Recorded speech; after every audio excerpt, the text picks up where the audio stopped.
Bonjour et bienvenue dans cette vidéo de présentation du livre Radical Detox, écrit par moi-même.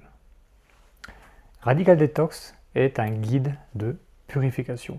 Il va vous aider à aller mieux, car nous sommes confrontés à de plus en plus de poisons dans notre vie quotidienne, au travail, à la maison, entre les deux.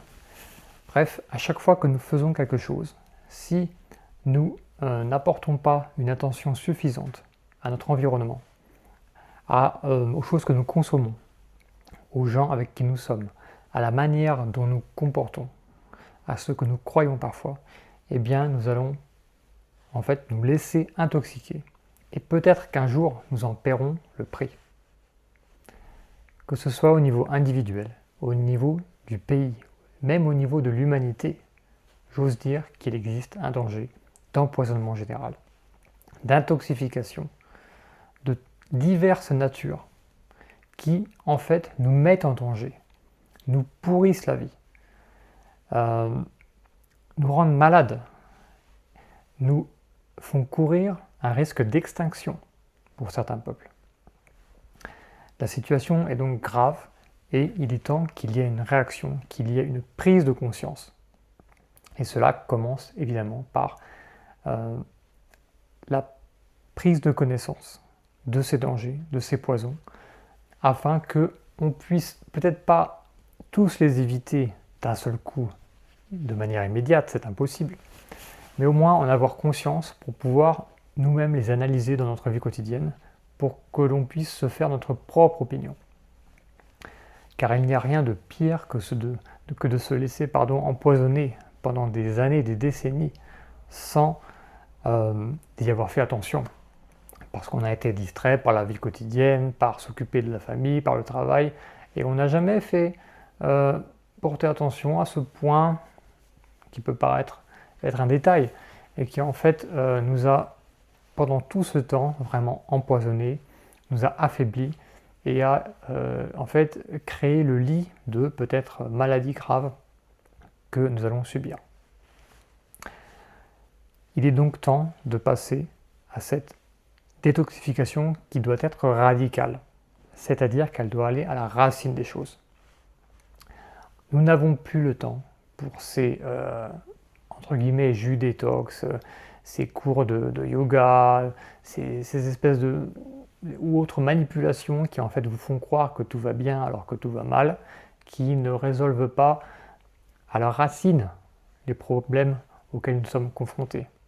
C'est la seule manière d'avancer, même si c'est un processus de remise en question qui peut être difficile pour certains. Mais j'ose croire que si vous m'écoutez et si vous avez à cœur de résoudre des problèmes que vous avez et voire même les problèmes de la société, alors vous serez prêt à entamer une remise en question. Je vous propose donc de passer en revue les 4 étapes de cette détoxification que vraiment chacun peut faire, qu'on soit jeune ou vieux, femme ou homme, employé, chômeur, français, pas français, bref, chacun a quelque chose à tirer de cet enseignement. Parce que personne n'a la science infuse, il peut toujours nous arriver de louper des points, et même quand on les connaît, et pour avoir quand même étudié assez intensément les sujets, moi-même j'oublie les choses au fur et à mesure. On a souvent, et en fait périodiquement, besoin de se rappeler que quelque chose est dangereux. Sinon, on l'oublie. Et la perversité, c'est que vu qu'on n'a pas de douleur immédiate, voire on a du plaisir parfois avec cette chose, eh bien, on n'arrive jamais en fait à l'exclure de sa vie. Et elle revient tout le temps parce qu'on a oublié, avec les années, avec le temps qui passe, voilà, on a oublié que quelque chose peut nous faire du mal. Et pourtant, la toxicité est restée la même. Quelle est donc la première étape de cette détox? Ça va être de purifier son alimentation. Et je vais passer rapidement, évidemment, en revue les points principaux. Ça va être tout d'abord d'arrêter de manger des aliments transformés. Donc un aliment transformé, c'est un aliment qui n'a pas d'apparence naturelle, qui n'a pas poussé sur un arbre, dans la terre, qui n'est pas une partie ou un produit d'un animal ou d'une plante. C'est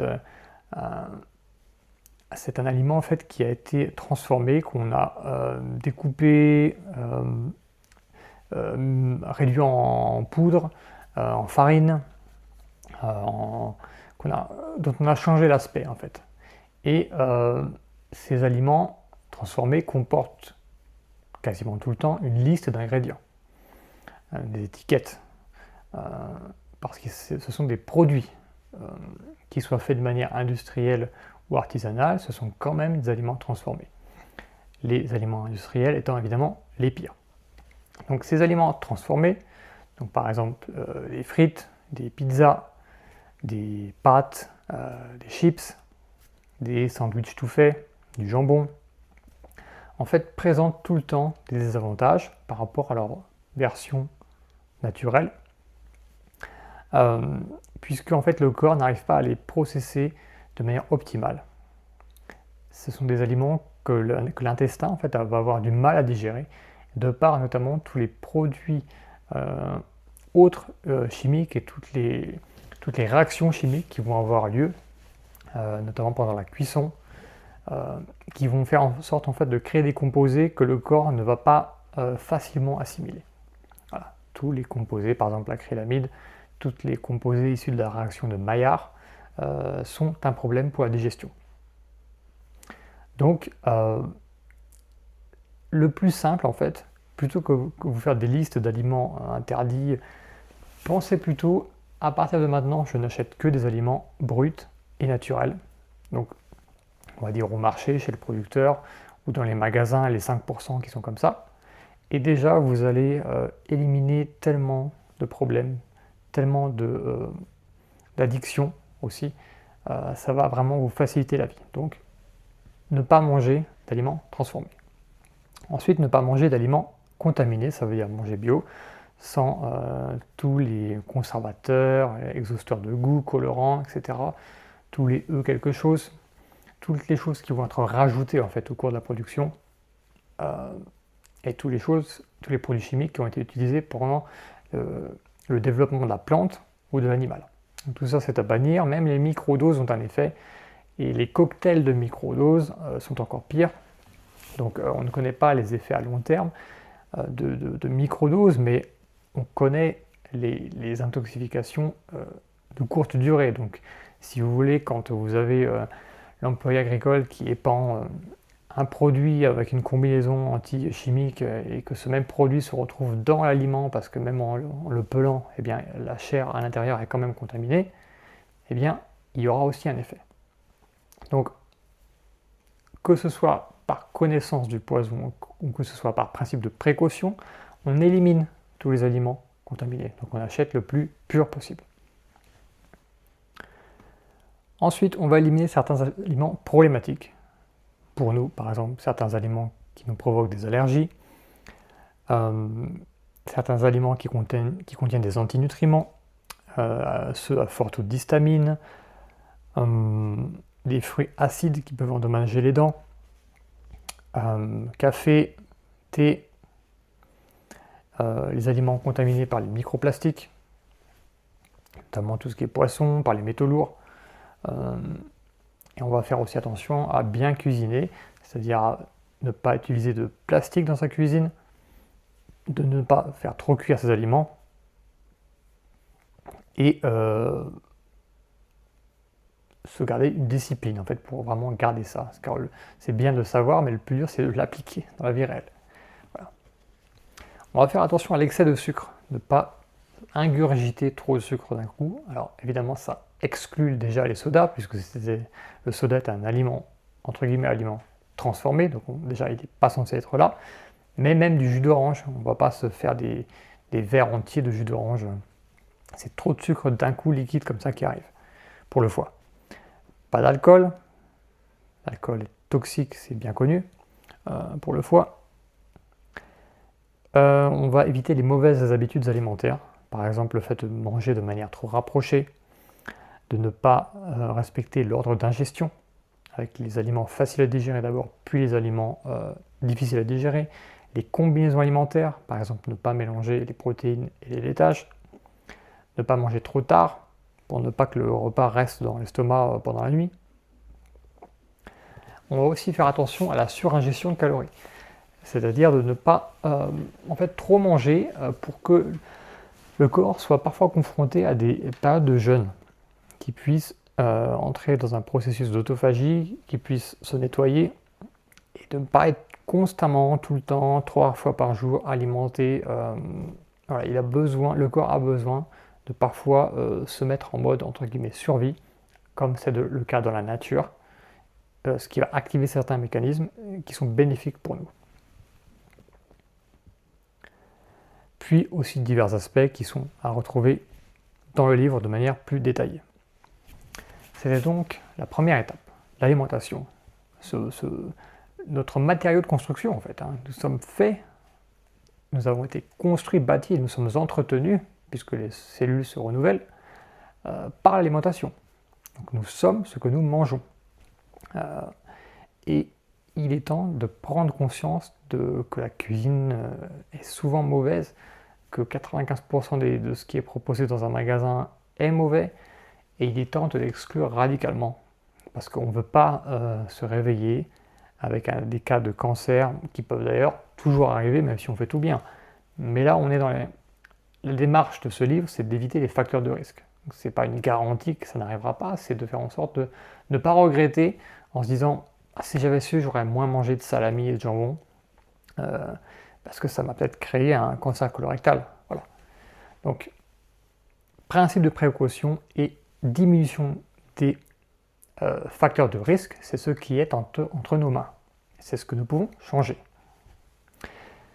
Si vous le voulez bien, passons à la deuxième étape. Purifier son mode de vie, la manière dont nous interagissons avec notre environnement. Nous allons éviter la sédentarité, le fait de rester assis trop longtemps, ça tout le monde le sait, mais il faut le mettre en place, donc faire de l'exercice physique. Nous allons avoir une bonne hygiène, notamment se brosser les dents après chaque repas, pour pas que les bactéries commencent à produire leurs acides dus à la digestion des aliments, notamment des sucres, qui restent entre les dents. Nous allons nous déparasiter avec des méthodes qui sont pour lesquelles il faudra s'informer en détail. Nous allons éviter de respirer un air pollué. Donc, on fait attention à ce qui traîne en fait dans notre appartement, tous les produits qui sont neufs, qui peuvent émettre des composés volatiles, tout ce qui est synthétique, des tapis, tout ce qui peut émettre des polluants, par exemple la peinture, des anciennes peintures au plomb, qui peuvent contaminer l'air. Mais ça inclut aussi le risque de radon quand on vit en rez-de-chaussée. Et les aérosols, tous les produits chimiques de ménage qu'on peut utiliser, tout ça c'est à bannir. Et les pollutions extérieures, donc la rue avec les voitures, ou des usines par exemple qui pourraient relâcher des polluants. Donc il faut quand même faire un tour d'horizon des sources de pollution qui existent dans et autour de son logement et qui peuvent contaminer l'air. On va penser aussi au sol, notamment si on cultive des choses. On va penser aux champs électromagnétiques induits par exemple, les lignes à haute tension, les transformateurs électriques, toutes sortes d'appareils électriques en fait, qui émettent des ondes, les bornes Wi-Fi, les antennes relais. Tout ça, c'est évidemment à éviter et ça veut dire en fait garder une distance suffisante entre ces éléments. Donc, dans le cas d'une antenne relais, c'est plusieurs centaines de mètres auxquels il faudrait se trouver pour diminuer les ondes. La contamination par la peau, on ne va pas mettre du plastique sur sa peau, du polyester, notamment les premières couches, t-shirt, sous-vêtements, pantalons, qui sont en contact direct puisque ça s'infiltre dans la peau. Après, la peau est perméable en fait. C'est comme ça que fonctionnent les patchs nicotine par exemple. C'est parce qu'ils pénètrent la peau. Donc tout ce qui est apposé peut y entrer. Donc évidemment tous les cosmétiques, les déodorants, tout ça on oublie. Mais ça, voilà, il faut porter une vigilance particulière pour les vêtements et n'acheter que du naturel, laine, coton, etc. les moisissures, notamment dans l'appartement, dans sa chambre à coucher, dans son salon, dans sa salle de bain, les moisissures cachées, celles qui sont visibles dans les coins, sur les murs, mais parfois celles qui sont sous le parquet peut-être, derrière les murs, sous la douche, sous la baignoire. Il faut vraiment passer en revue son logement pour les moisissures, essayer de les éliminer en se renseignant sur les manières et quitter son logement si elles ne sont pas éliminables. Parce que les moisissures peuvent vraiment vous pourrir la vie. J'en ai fait l'expérience personnelle. Et donc je ne recommande pas du tout de vivre pendant des années dans un logement contaminé aux moisissures. Vous pourriez ne pas le savoir en fait. Mais il y a des indices quand même avec l'odeur de l'air. Une sorte d'odeur un peu de, pas de moisi, mais de terre un peu comme ça. Et les taches, etc. L'humidité au-dessus de 50%. Bref, faites un vrai diagnostic moisissure chez vous. Nous allons éviter de nous injecter des choses dans le corps sans qu'on ne sache ce qu'il y a dedans. Nous allons éviter les nuisances sonores qui nous stressent, qui nous tendent, les voisins pénibles, les nuisances visuelles, olfactives. Nous allons éviter d'être addicts aux écrans pour reposer ses yeux, reposer sa tête. Nous allons nous organiser des journées sans écran. Nous n'allons pas évidemment prendre de drogue. Nous allons essayer de diminuer notre stress et notre angoisse en s'attaquant à ces causes, et sinon, si on ne peut pas changer la cause, si on doit vivre avec, en essayant de trouver un moyen psychologique pour que ça ne nous atteigne pas, en se disant qu'on s'en fiche à partir de maintenant, que ça n'a pas d'importance. On va essayer de forcer son corps à ne pas être stressé par la chose, voilà, en dédramatisant en fait. Facile à dire, mais ne vous laissez pas en tout cas ronger par le stress et l'angoisse. C'est la base, on va dire, et après la méthode et la manière, c'est vraiment propre à chacun. Les traumatismes, donc on va essayer de ne pas se laisser pourrir la vie par les traumatismes qu'on a pu avoir, notamment pendant son enfance, donc on va essayer de les exorciser en fait, pour prendre une métaphore religieuse, mais voilà, dans tous les cas, on va faire en sorte d'avoir une sorte de justice, de réparer peut-être l'humiliation qu'on a subie, et si c'est pas possible, malheureusement, de passer au travers. Voilà, parce qu'on ne peut pas gâcher sa vie, ce passage sur Terre, qui au final est assez court, en étant comme ça bridé par un traumatisme ancien. Nous allons éviter les environnements artificiels qui nous stressent en tant qu'humains, donc trop de béton, par exemple, trop de villes. Les environnements qui sont laids. Nous n'allons pas nous sentir invulnérables face au risque d'accidents domestiques, de circulation. Bref, à chaque fois qu'on se meut dans ce monde, on va faire attention. En fait, où on met les mains, les pieds, comment on se comporte, pour ne pas subir un accident entre guillemets bête. Voilà. Donc restez vigilants. Nous allons faire attention aux animaux venimeux, aux plantes venimeuses. Nous n'allons pas nous sentir invulnérables face aux maladies. Et nous allons considérer le fait que nous aussi nous pouvons tomber malades, même si jusqu'à présent, avec un certain mode de vie, ça n'est pas arrivé. Puisque des maladies peuvent se développer pendant des années, et peut-être des dizaines d'années, lentement mais sûrement, à cause d'un mauvais mode de vie, et surgir comme ça à la quarantaine, à la cinquantaine. Donc on va faire attention tout le temps, même s'il n'y a pas de symptômes.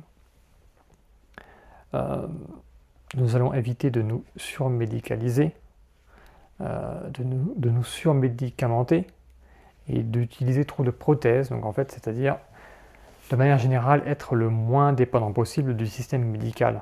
Donc ça inclut le court terme, ça inclut le long terme sur les prochaines générations. On ne veut pas...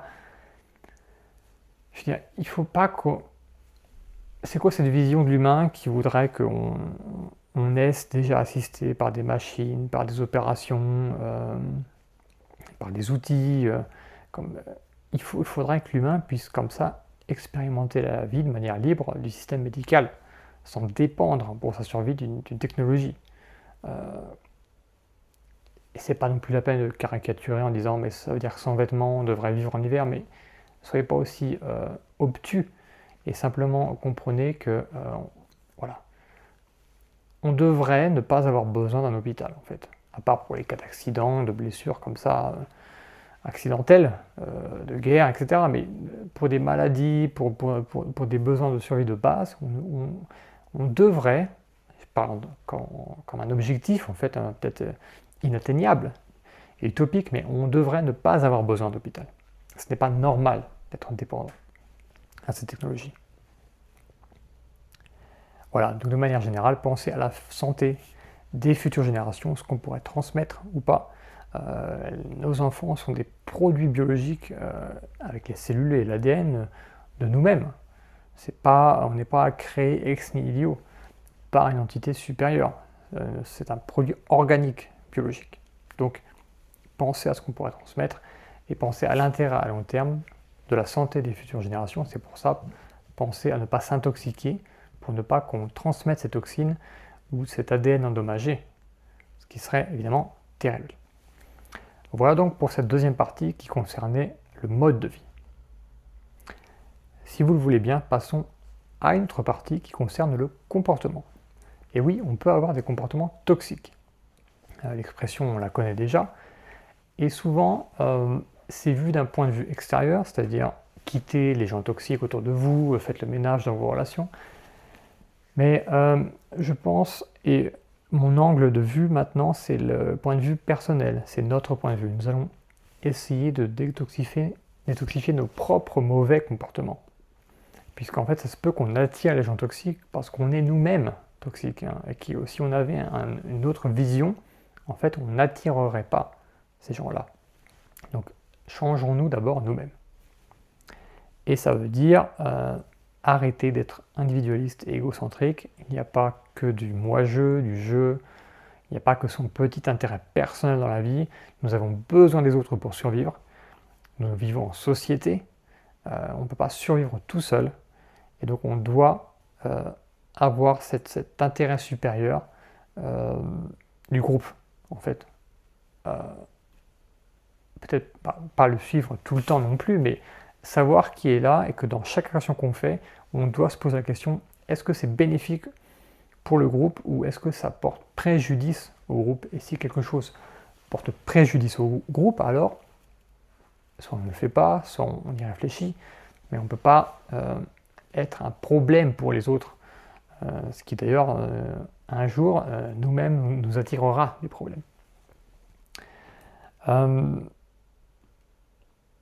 Ça veut dire aussi être solidaire financièrement avec les siens, donc acheter chez les siens. Ça veut dire respecter les règles de société. Donc ces règles sont là parce qu'il y a eu des abus, il y a eu des tragédies, etc. Et donc les humains ont mis en place des règles, donc essayons de les respecter.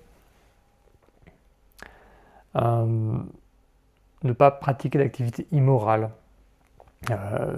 d'arnaque, de manipulation, d'empoisonnement, de perversion, de choses voilà, qui portent préjudice vraiment au groupe. Ne pas se laisser atteindre par le renoncement au sacrifice, c'est-à-dire, ça rejoint l'individualisme, ça veut dire que en tant qu'humain et membre d'une société, je ne dis pas membre d'une nation française comme on la connaît actuellement. Quand je dis membre d'un groupe, ça peut être autre chose. Mais l'humain trouve du sens à sa vie aussi en fait en se sacrifiant pour son groupe, pour les siens, de la manière dont il peut. Et ça peut être passer sa vie à engendrer la vie soi-même, donc, notamment quand on est mère de famille, ou en tant qu'homme à travailler toute sa vie, ou à défendre les siens, à prendre des devants, etc., à alerter sur des sujets. C'est important pour l'équilibre mental en fait de savoir qu'on est utile pour la société et qu'on se sacrifie d'une manière ou d'une autre pour les siens.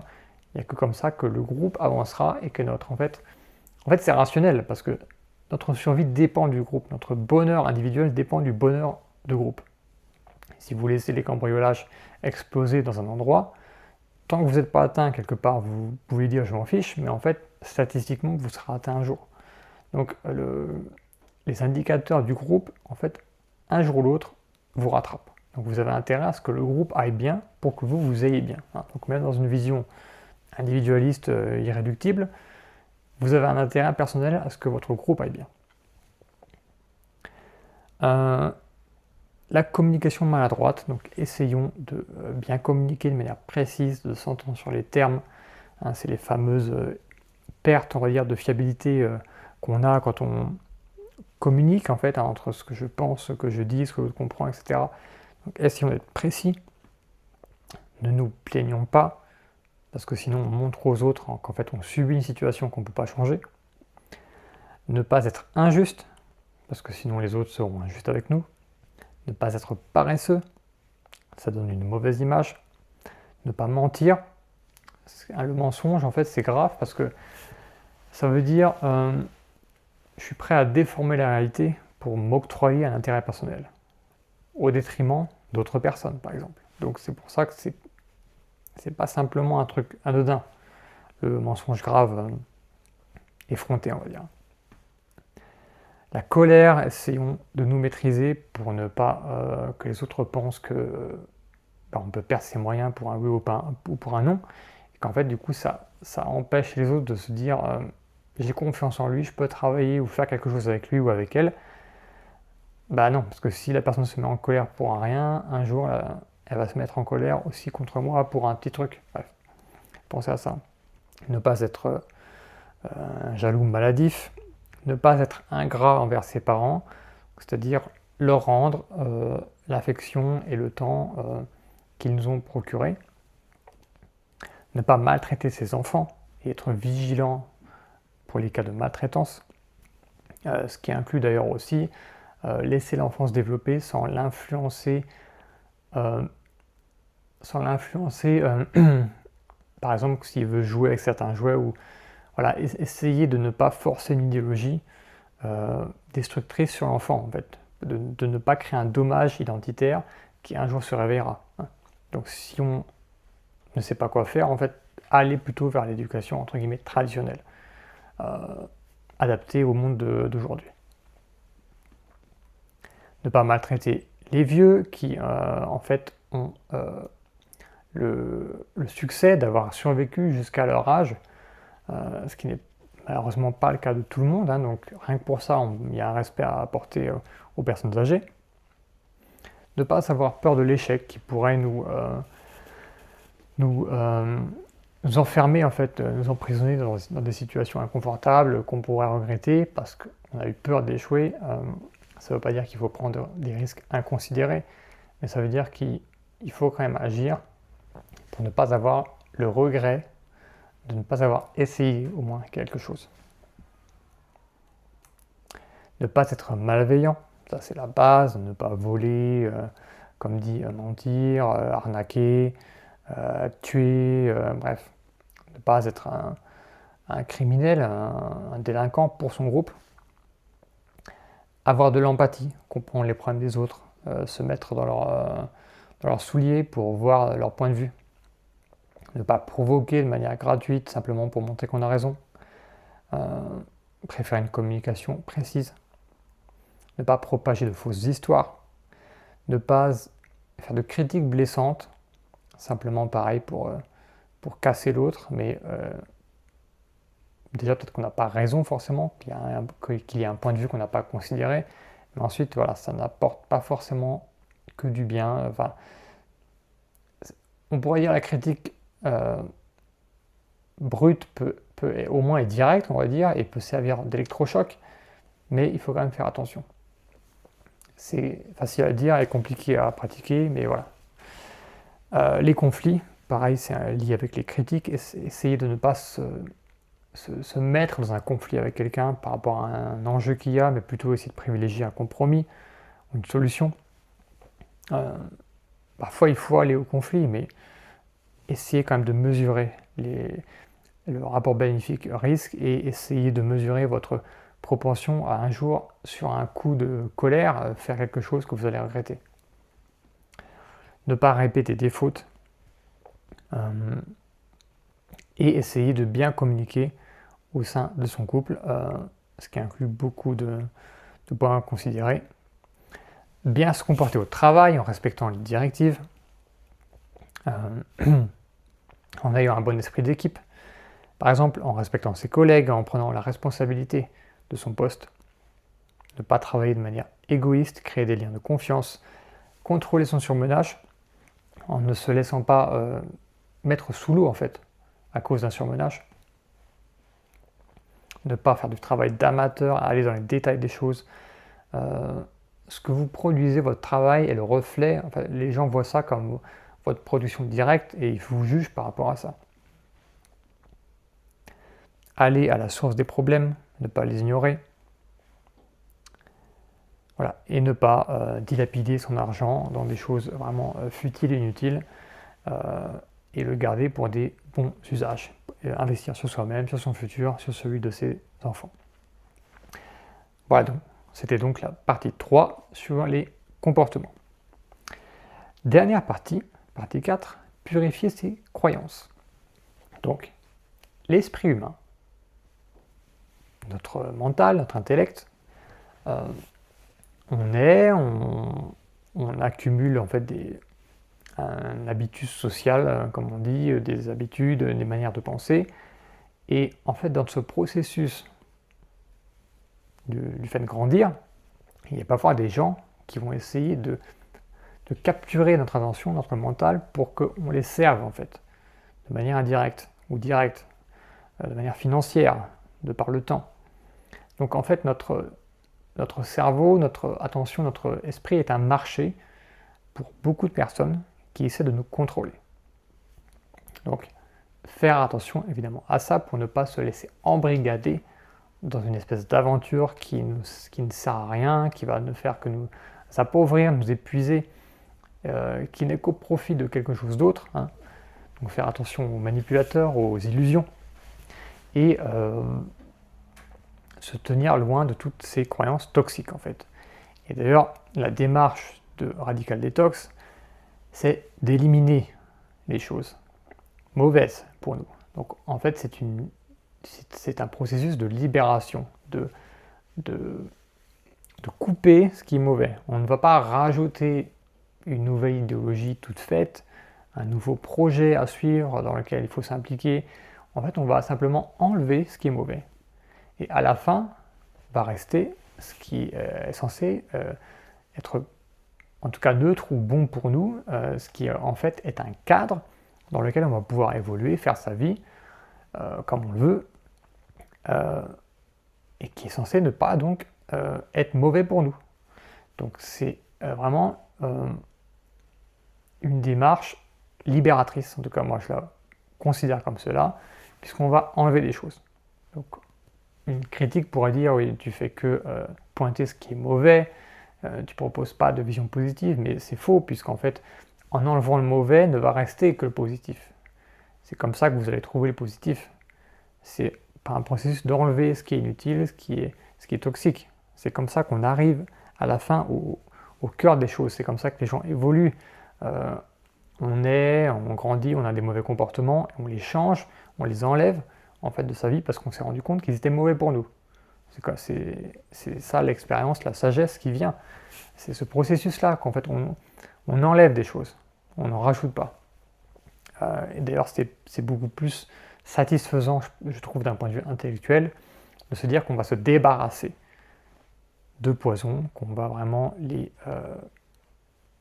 faire partir en fumée pour qu'ensuite on aille mieux. Donc les croyances. Quelles sont ces croyances toxiques? Déjà, tout ce qui nous enlève notre responsabilité personnelle. Donc tous les gens qui essaient de nous faire croire qu'il y a quelque chose qui décide pour nous, qui est à l'origine de notre succès ou de notre échec, de notre bac, du permis de conduire, de notre travail, tout ça c'est à fuir comme la peste, puisque ce sont des gens qui veulent nous enlever notre responsabilité personnelle. Ce qui veut dire qu'on va rester bloqué en fait toute sa vie dans un schéma où on ne pourra jamais s'en sortir, puisqu'on n'arrivera jamais à dire c'est de notre faute, c'est quelque chose en nous qui est à changer. C'est pas à l'extérieur qui est accusé, c'est trop facile ça. Non, c'est d'abord soi.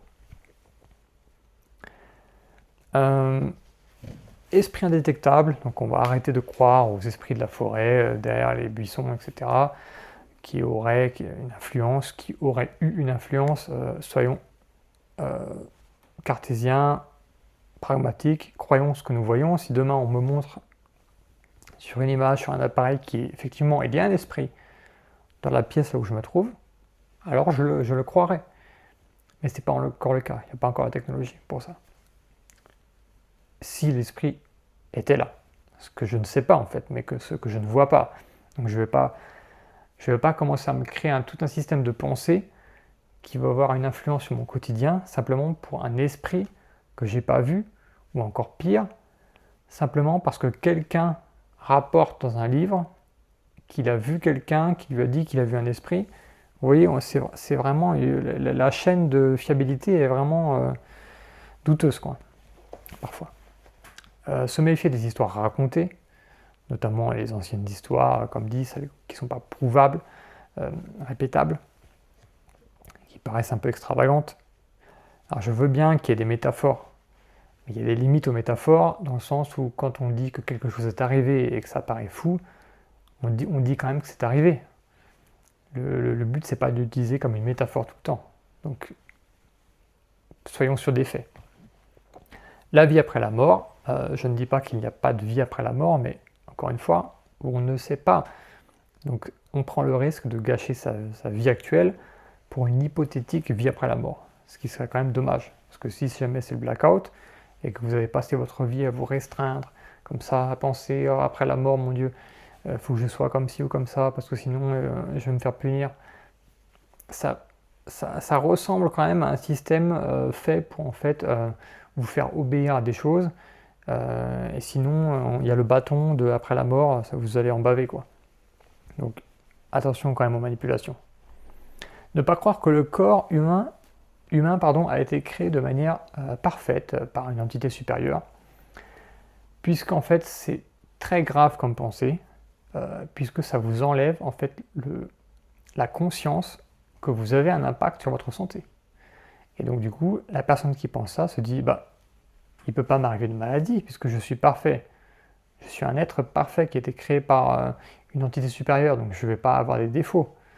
Et donc en fait, ça vous enlève la conscience du danger de certains facteurs de risque, ce qui est super grave. Et ça se traduit dans la pratique par des gens qui pourraient penser bah, que je fume ou pas, de toute façon, on est une création, on est tous le fils de quelque chose, donc il ne peut rien m'arriver, ou s'il doit m'arriver quelque chose, de toute façon, ça va m'arriver, que je fasse ça ou pas. Vous voyez, ça enlève cette notion de facteur de risque, ce qui est super grave. Donc attention à ça. Et d'ailleurs, il n'y a pas non plus de fatalité, on peut aussi changer les choses. Ne pas faire confiance de manière aveugle, en fait, aux services et aux États, aux structures qui sont autour de nous. Donc, penser par soi-même, penser à sa propre survie, en fait, et notamment, ça inclut des conseils pratiques et pragmatiques de type ne faites pas confiance aveuglément dans les services de secours, dans la police, dans les pompiers, dans les ambulances. Ça veut dire, soyez vous-même pompier, policier, ou en tout cas, entre guillemets, responsable et le stratège de tout ça en se disant, mon logement, est-ce qu'il est sensible au feu? Est-ce je suis juste à côté d'une forêt? Comment est-ce que je vais réagir en cas de feu? Est-ce que j'ai les outils, les équipements nécessaires? Au niveau de la police, ça veut dire éviter de... Est-ce que je peux survivre sans que la police arrive pour me défendre? Est-ce que je suis dans une zone à risque? Bref, avoir une conscience comme ça de notre environnement, hein, de ce qui se passe autour de nous, savoir ce qui se passe, ne pas avoir la tête tout le temps dans un écran, dans un livre, dans une activité, dans le travail, mais aussi un peu essayer d'émerger, regarder comme ça, ah oui, je vis là, dans cet environnement, qu'est-ce qui pourrait se passer? C'est moi au final qui a intérêt à ce que ça se passe bien. Donc autant mettre toutes les choses en place pour ça. Ça inclut aussi le fait de vivre dans un endroit qui soit compatible avec nos besoins, qui ne soit pas un danger, où il n'y a pas de risque qui pourrait nous arriver. Ne pas non plus faire confiance aveuglément dans les infrastructures, notamment d'électricité, d'eau, avoir un plan B, la qualité de l'eau, même le réseau des eaux usées, hein, c'est des petites choses comme ça qui peuvent paraître éloigné d'une détox, mais en fait ça empoisonne la vie de personnes en fait qui pensent que l'État va les sauver tout le temps, est là pour eux. Et ça, c'est une croyance toxique. Cette croyance entre guillemets d'assistanat, ce filet de sécurité qui en fait ne fonctionne pas tout le temps, puisque dans chaque catastrophe, à chaque fois qu'il y a un mort, en fait c'est le résultat d'un échec du service de l'État à prévoir la situation ou à la maîtriser. Ce qui est pas, je ne juge pas les gens qui sont intervenus, hein, mais c'est pour vous dire que le système n'est de toute façon pas parfait, donc autant s'y adapter. Et ne pas succomber voilà, à cette croyance que quelqu'un viendra toujours se sauver, enfin nous sauver. Donc ça veut dire regarder si, notamment si on est sujet aux inondations, par exemple, au feu, aux catastrophes naturelles, aux mouvements de terrain, aux éboulements. Bref, il faut gratter la réalité et analyser les risques, en fait, même de choses qui paraissent futiles. Ne pas avoir confiance de manière aveugle dans le système monétaire, par rapport à l'hyperinflation notamment. Ne pas avoir recours au parasitisme social en pensant qu'on peut vivre comme ça, comme un parasite entre guillemets, parce que ça ne durera qu'un temps, parce que ces systèmes sont condamnés à la faillite. Ne pas croire que les peuples sont interchangeables, qu'on peut déplacer des peuples sur la Terre comme ça et qu'il n'y a aucune conséquence, parce que les gens viennent avec leur culture, ils viennent avec leur patrimoine génétique, entre guillemets, et ils viennent avec ce qu'ils ont créé, avec leur histoire, et avec leur réalisation, leurs échecs. Ils recréent là où ils sont des sociétés qui ressemblent aux sociétés desquelles ils viennent. Et ça se vérifie partout de manière scientifique, et j'attends les contre-exemples. Voilà. J'attends les contre-exemples de peuples qui viennent d'une société telle ou telle, qui ont recréé une autre société, qu'elle soit bien pire ou bien meilleure d'ailleurs, autre part. Non, en fait, on se rend compte que ces sociétés, les civilisations suivent en fait le stock génétique qui se déplace. La colonisation, arrêtez d'avoir un esprit de colonisateur, de vouloir aider, de vouloir exploiter, tout ça, ça se finit toujours mal. Même si vous pensez que vous allez pouvoir exploiter quelqu'un, au final ça va se retourner contre vous, donc c'est moralement condamnable et en plus en pratique ça ne fonctionne pas. Ne pas croire qu'on est supérieur racialement, simplement parce qu'on fait partie d'une race en particulier, c'est une sorte de qualité gratuite en fait, qu'on s'octroie quand on se croit supérieur. Et ça finit toujours par se retourner contre nous. Simplement parce qu'on prend la confiance pour dire ça de manière vulgaire, enfin, de manière simple. On prend trop la confiance et comme ce qui s'est passé dans l'histoire, dans les peuples qui se croyaient supérieurs racialement, au final ils ont perdu. Voilà. Donc c'est une mauvaise façon de penser. On ne peut pas penser être supérieur, on ne peut que penser qu'il faut toujours s'améliorer en fait. Quel que soit le point de vue duquel on part, même si on part du ras des pâquerettes, il faut essayer de s'améliorer petit à petit, chaque année, chaque décennie, chaque génération, et avoir une vision de long terme. Il n'y a que ça qui est important et qui fonctionne en fait. Ne pas être angélique face aux intérêts étrangers. Donc ça c'est pareil, c'est une autre pensée toxique du type tout le monde il est beau, tout le monde il est gentil. Ça, c'est prouvé par les faits divers en France et par les faits d'actualité mondiaux que ce n'est pas le cas. Donc adaptez-vous à la réalité avant que la réalité vous rattrape. Donc ça inclut aussi être vigilant par rapport au risque de guerre civile, par rapport à la criminalité, par rapport au risque de guerre militaire, et notamment du fait de se trouver près de cibles de bombardement. Voilà. Ne croyez pas que ça ne peut pas arriver. Ça peut arriver, c'est déjà arrivé. Ne pas laisser les nôtres se faire maltraiter en fait. Ne pas laisser la haine être distillée contre les nôtres, contre son groupe. Il faut qu'il y ait une solidarité, il faut qu'il y ait une réponse. On ne peut pas laisser les siens se faire rabaisser, se faire traiter de manière injuste, puisque un jour ça nous concernera aussi. Donc voilà, être vigilant par rapport à ça, ne pas vouloir volontairement s'éteindre en disant que notre présence c'est un problème pour la planète par exemple, ou avec le climat, il y a des gens qui ont rien, qui font beaucoup d'enfants, que ces enfants survivent, donc il ne faut pas être défaitiste, et toutes ces visions en fait, d'extinction volontaire, souvent ça sert d'autres intérêts, d'autres groupes qui ne sont pas les vôtres. Voilà. Ne tolérez pas les perversions, notamment par rapport aux enfants. Tout le monde sait ce qu'est une perversion. Ne pas avoir de mépris pour l'intérêt des futures générations. Ne pas croire que le but, c'est en tant que génération de faire tout ce qu'on peut pour s'octroyer le plus d'avantages possible, et les conséquences des systèmes qu'on met en place et des lois qu'on vote, enfin des politiques qu'on vote, qui mettent ensuite les lois en place, que ça n'a aucune conséquence. Ça aura des conséquences. Quelqu'un doit payer l'addition. On ne peut pas avoir une génération qui profite de tout et toutes les autres après aussi. Non. Il y aura forcément un jour une note qui devra être payée, que ce soit par des conflits, par des guerres, par de l'hyperinflation, par la planche à billets. Quelqu'un un jour doit payer les erreurs du passé, malheureusement.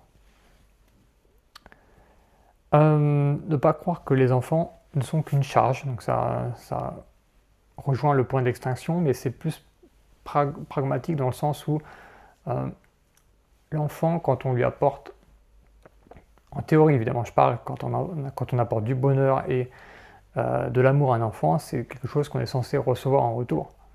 En tout cas c'est comme ça que c'est censé fonctionner.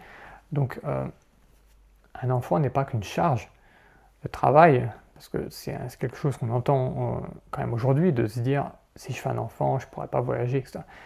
Ok, mais pense aussi aux avantages que peuvent te procurer un enfant, tout simplement. Le fait de bien élever un enfant, qu'il soit reconnaissant par rapport à ça, aux échanges que tu pourras avoir avec lui quand tu seras vieux et affaibli et que tu auras besoin d'aide. Donc voilà, ne pas avoir l'enfant comme une charge en fait. Ça ne veut pas dire qu'il faut le voir comme un investissement, puisque il peut très bien partir et mener sa vie, quoi. Mais voilà, pour les gens qui ont une vision un peu pratico-pratique, qui ont des objections de faire des enfants par rapport à des aspects pratiques, pensez qu'il y a des aspects pratiques que peut-être vous ne considérez pas. Voilà. L'athéisme accidentaliste. Donc là, c'est un sujet un peu religieux. Pourquoi c'est un poison ? Parce qu'en fait, quand vous êtes athée et que vous pensez que tout ce qui est autour de vous n'est qu'un accident, vous pensez que votre vie est un accident. Et c'est là le problème. Vous pensez que les peuples, c'est des accidents, que tout ça c'est du hasard, que ça n'a aucune importance, qu'il n'y a aucun ordre en fait, qu'il n'y a pas de bon ou de mal presque, en final. C'est quoi la jauge après ? Pour dire ce qui est bon ou mal, c'est mon intérêt personnel, c'est l'intérêt des entreprises, c'est l'intérêt des gouvernements, où est la jauge morale ? C'est difficile, vous arrivez toujours à trouver quelqu'un dont l'intérêt est opposé au vôtre sur certains sujets. Que ce soit des groupes de pression, des lobbies, des machins, il y aura toujours quelque chose. Donc, une boussole morale fonctionne difficilement dans une société qui est purement athée. Et en fait, c'est souvent les intérêts financiers qui prennent le pas. Donc attention aux visions qui sont trop accidentalistes. Je ne dis pas qu'on peut douter de l'existence d'une entité supérieure, mais ce monde ressemble quand même à quelque chose qui a été créé ou qui est arrivé par un procédé extraordinaire. Voilà. Pour rester sobre. Donc restons quand même émerveillés par ce monde. Laissons-nous simplement impressionner et laissons-nous subjuguer par des phénomènes naturels, par la beauté des paysages, par la chance que nous avons d'être en vie. Voilà, ayons de la gratitude par rapport à ça. Ça ne peut que nous apaiser psychologiquement, moralement, le fait d'avoir ce point de vue-là, et rien que pour ça, on devra l'utiliser. Ne pas penser qu'on a une vie éternelle et qu'on a tout le temps devant soi. C'est faux. La vie est limitée. notamment les meilleures années, entre guillemets. Ne pas s'attacher de manière futile à des biens matériels, à l'immobilier, à des objets, voilà, quels objets avez-vous gardé des anciennes générations d'avant vous? Rien, quasiment rien, des babioles, des trucs tout petits. Il n'y a rien qui se transmet en fait de génération en génération en termes d'objets. Donc ne vous attachez pas trop à des objets voilà, qui disparaîtront de toute façon, et qui pourraient, quand c'est l'immobilier par exemple, que vous pourriez être obligé de quitter. Donc voilà, essayez de rester quand même détaché par rapport à ça. Ce qui est important, ce sont les gens, la famille, c'est le peuple. Ne pas être trop obsédé par la vie quotidienne, ne pas avoir la tête dans le guidon, comme on dit, et savoir prendre de la hauteur sur les choses. Ne pas avoir peur des changements technologiques. Donc là, c'est le fait que à chaque nouveauté technologique, en fait, des gens arrivent et s'alarment. Alors déjà, il y a ceux qui ne s'adaptent pas, mais ok. Mais il y a ceux qui sont contre, qui disent il ne faut pas être contre par principe, dans le sens où la technologie vient toujours avec un contre-pouvoir, entre guillemets. Et donc quand il y a eu Internet, et quand on peut dire oui, les réseaux de surveillance vont nous surveiller, mais au final, on peut aussi surveiller ce que les autres font. Donc il y a toujours une contrepartie en fait bénéfique à la technologie. C'est pour ça qu'il ne faut pas avoir peur par principe de la technologie. Et j'ajouterais que c'est grâce à la technologie qu'un peuple peut s'élever, qui peut sortir de la posture d'adoration en disant j'ai vu un esprit dans la forêt. En fait, avec la technologie, on se rend compte que non, qu'il y avait un autre phénomène météorologique ou physique qui a fait en sorte que tu as cru voir quelque chose. Et donc en fait, plus une civilisation en fait, est technologique, moins elle est dans la croyance abstraite, et plus en fait elle se rapproche, paradoxalement, de la création et de l'entité supérieure éventuelle qui a créé ce monde. Donc plus on avance technologiquement, plus on a de machines performantes pour voir l'invisible, pour aller loin, et plus on a une idée sur ce qui s'est passé. Donc plus on est proche de la création. C'est ça qui est fantastique en fait. Donc quelque part on a un intérêt, un éveil et aussi un besoin, notamment en tant comme Européens, à dépasser le statu quo et à progresser technologiquement pour toujours repousser les limites de l'inconnu et explorer en fait les choses. Donc c'est pour ça, n'ayons pas peur des changements technologiques. C'est pas ça qui va nous asservir. Vous pourriez très bien vivre comme un esclave en fait, sans qu'il y ait aucune technologie. Donc ça n'a pas de rapport. Et enfin, dernier point de cette quatrième partie et donc du livre, c'est le nihilisme. Donc là, c'est de penser que la vie n'a aucun sens, qu'on est simplement là pour s'amuser, pour payer ses factures, pour travailler, et qu'il n'y a pas de sens supérieur. Bon, au final, il y a un sens quand même supérieur à la vie, qui est d'abord celui de transmettre cette vie aux autres générations de manière saine, donc ce qui est déjà une mission importante, et aussi du niveau du groupe, comme dit, de progresser, de faire progresser les siens, sa civilisation, pour en fait aller vers le beau, aller vers cette exploration des choses qu'on ignore actuellement. C'est ce mouvement en fait, c'est cette vision lointaine, cet objectif lointain, de toujours se rapprocher comme ça de la création via la technologie. C'est ça qui nous maintient sur le droit chemin. C'est ça qui fait qu'on va faire des enfants parce qu'on se dit que c'est à eux de continuer le travail de l'exploration. C'est ça qui va faire qu'on va valoriser la méritocratie. C'est ça qui va faire qu'on va penser sur le long terme, créer des infrastructures sur le long terme qui vont fonctionner. C'est ça qui fait qu'on va essayer d'avoir un pays sécurisé, sûr, dans lequel les gens peuvent vraiment laisser libre cours en fait aux innovations. Parce que si vous créez les conditions d'un conflit dans votre pays, ça tue l'innovation aussi, parce que les gens ils peuvent plus penser à améliorer les choses, ils pensent qu'à survivre entre l'arrêt de bus et leur maison. Donc le fait d'avoir comme ça un but supérieur, un but qui peut-être même être utopique, être trop loin, c'est ça qui maintient les hommes dans la bonne direction en fait. Et rien que ça prouve que c'est le bon chemin. C'est comme ça qu'on arrive à prouver. C'est qu'en se disant, en le faisant, comme par hasard, tout tombe sous sens et tout est moral et tout va dans le bien. Bah, peut-être que ça veut dire que c'est vraiment ça, le but, notre but. Et pour conclure, en fait, pensez, dites-vous, peut-être qu'au final, on est dans une sorte de jeu d'exploration et de jeu d'escape game. C'est-à-dire que les humains sont là, ils ont la technologie, ils ont les ressources, ils ont les hommes, ils ont créé les structures, ils ont les capacités physiques de créer des objets technologiques en fait. Et c'est comme si, alors évidemment je ne dis pas que c'est écrit sur une tablette qui a été retrouvée dans une forêt, hein, mais je dis que ça ressemble quand même, le but de l'humanité, ça ressemble au fait que cette humanité est censée comprendre d'elle-même où elle est, où elle se trouve, et comment elle est arrivée là. Exactement comme dans un escape game en fait. Vous ne savez pas où vous êtes, vous vous dites ok c'est ça ma réalité, et en fait il faut sortir de cette réalité via ce qui est à toute votre disposition.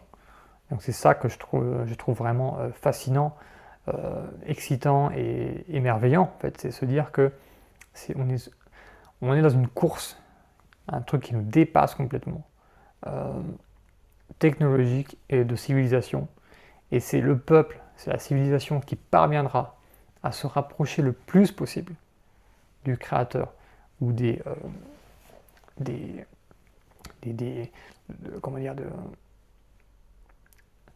la compréhension de ce qui a été ce monde et de ce qui est ce monde. C'est ce peuple-là qui sera véritablement élu. Et être un peuple élu, c'est pas être élu parce que quelqu'un a dit, que quelqu'un a vu, que truc. Non, c'est réussir à le prouver par des actes, par du travail, par de la compétence. Et c'est réussir à être le plus proche possible de ce créateur, donc en comprenant ce qui nous entoure, tout simplement. Et c'est un processus qui dure sur plusieurs générations, qu'on ne pourra jamais atteindre soi-même. Et en fait, la seule chose qu'on peut faire, c'est apporter notre pierre à l'édifice et à cette grande œuvre, en fait, qui nous dépasse complètement. Voilà, sur ce, je referme la partie 4 de Radical Detox. Je conclue sur Radical Detox en disant que tout ça, c'est bien de le savoir, mais il faut ensuite le mettre en pratique. Et c'est là où commence votre travail, votre action. Comment allez-vous mettre en pratique cela, notamment les changements alimentaires, de mode de vie, de comportement, qui sont difficiles parfois à mettre en pratique parce qu'il y a le travail, parce qu'il y a le truc. Mais quand même, faites-vous violence et essayez de voir votre intérêt à long terme pour ne pas regretter de ne pas avoir fait ces changements. On peut toujours changer des choses, parfois ça nous paraît insurmontable, mais c'est quand même possible. Et s'il faut changer de région, s'il faut changer de travail, s'il faut changer de cercle d'amis pour ça, alors il faut le faire, parce que c'est notre intérêt. Et qu'on pourrait vraiment regretter le fait d'avoir eu peur d'agir. Et même si on n'est pas convaincu par les choses, faisons nous-mêmes nos recherches, faites vous-même vos recherches. Ne croyez pas ce que je dis, ce que je rapporte, même si ce que je dis et ce que je rapporte c'est sourcé, je peux fournir aux gens qui ont besoin de ça les sources, il n'y a pas de problème. Mais faites vos recherches vous-même. Restez quand même critique sur ce qui se passe, sur votre réalité. C'est comme ça que vous allez être conscient des choses qui vous entourent. C'est comme ça que vous allez vous adapter au monde. Hein, c'est pas les plus forts qui survivent, mais c'est ceux qui s'adaptent le mieux. Et donc c'est ça qui vous garantira le fait de passer une vie qui, on l'espère, sera la moins douloureuse possible, sera la moins, entre guillemets, gâchée possible, et que vous allez pouvoir vraiment passer ces quelques décennies de vie sur Terre, qui sont une chance, de la manière la plus belle possible, et que vous allez devenir un exemple pour vos enfants, leur inculquer vraiment des bonnes valeurs, leur montrer la voie, et faire en sorte que tout ça se perpétue. Voilà, merci de m'avoir écouté. C'était Grégory Book en août 2026.